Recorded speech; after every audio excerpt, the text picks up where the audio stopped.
Fiat 127 Series 1 1971–77. Developed towards the end of the 1960s, the Fiat 127 was launched as a two-door saloon in April 1971. A three-door hatchback, using an identical body profile but with a full-depth rear door and folding rear seat, was launched the following year. This would prove to be the most popular version of the 127. This was Fiat's first super mini-sized hatchback. The 127 featured a state-of-the-art transverse engine/front-wheel drive layout, with the transmission mounted on the end of the engine.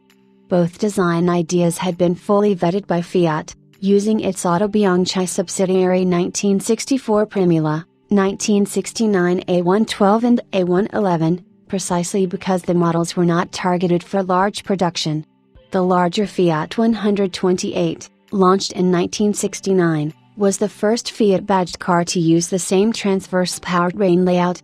The 127, like the A112, used a shrunken version of the 128 platform, as well as the rugged Fiat OHV 100 Series 903cc engine that had powered the Autobianchi and, with various cylinder capacities, earlier generations of Fiat cars. The 127 also featured a unique transverse leaf spring suspension at the rear. Safety was another area of innovation. The 127 included an articulated steering column and crumple zones for progressive deformation under impact. The car was one of the first of the modern super minis, and won praise for its use of space. 80% of the floor space was available for passengers and luggage, as well as its road holding.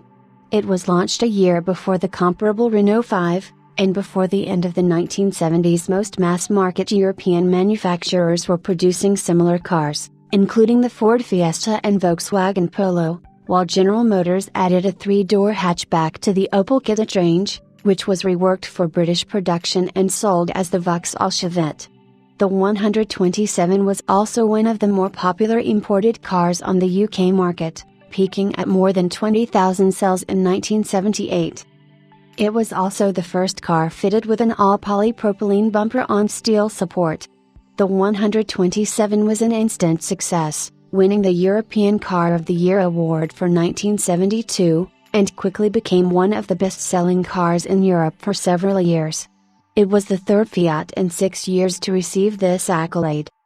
In June 1974, slightly over 3 years after the model's introduction, Fiat reported that the 1,127 had been completed at the Mirafiori plant in Turin, after just over 3 years in production. The, in its time, hugely successful Fiat 600 had taken 7 years to reach that same milestone. The Series 1 car changed little during its lifetime.